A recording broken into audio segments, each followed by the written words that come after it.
Hi, Sheldon Dingwall here again. Welcome to the fourth video in our series on setting up your bass. In this video, we're going to focus on setting the height of your bridge, not the intonation, just the height. Fortunately, modern bridges are pretty good these days. Most of them are set and forget, and they don't lose their adjustment over time. So if you already like the way your bridge is set, chances are the only adjustment you'll need to do action-wise from season to season is at the truss rod end. However, if you do want to adjust the bridge height, here's how we go about it. And one thing to keep in consideration is we're not just adjusting the height of the bridge, we're also trying to maintain a smooth and even arc across the tops of the strings.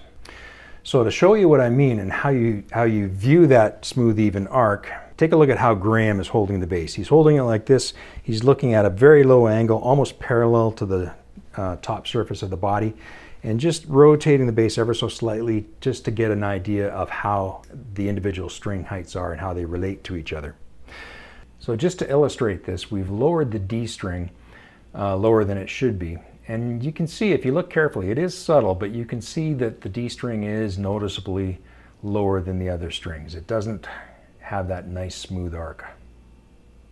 So in the truss rod video, we used a straight edge to illustrate the strings, or to represent the strings, and I'll use that again. So as you raise the bridge, you can see most of what's happening is in the upper frets, and the idea is to bring the bridge as low as possible without creating buzz in those frets. A good rule of thumb is take it down as far as you can until it starts to buzz, and then raise it back up until it quits buzzing. So we always start with the first string. In the case of a 5-string bass, that would be the G. And we adjust that, only that.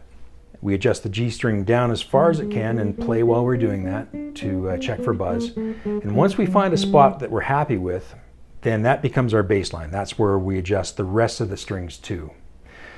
We at the shop use an engineering rule that's graduated in 1/64 increments.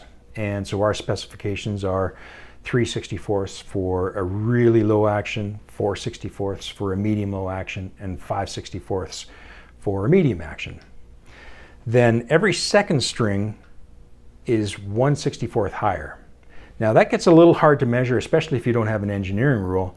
So we've found a bunch of Dunlop picks that roughly match those specifications.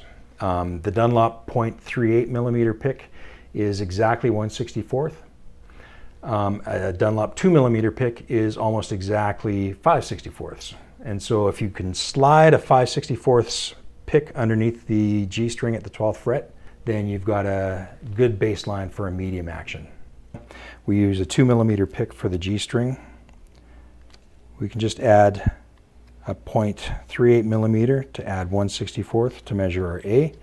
Just tape them together.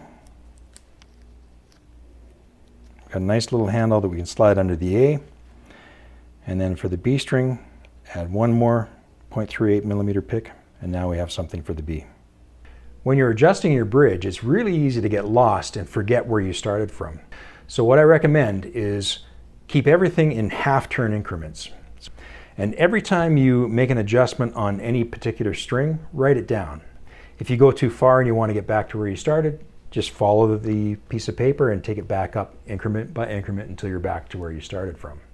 So the cool thing about keeping track of all the adjustments you made on the G string is that if you were originally happy with the arc that you had, the relationship you had with the saddles to begin with, now you just have to transfer that same number of turns to every other saddle, and they'll all be back to that same relationship. They'll just be at the new height now. Make sure after every saddle height adjustment you retune, because a change in tension changes the measurement. You want to make sure you're accurate at this point. All right, so now that you have your bridge set, it's time to move on to the next video, and we're going to cover adjusting your pickup heights.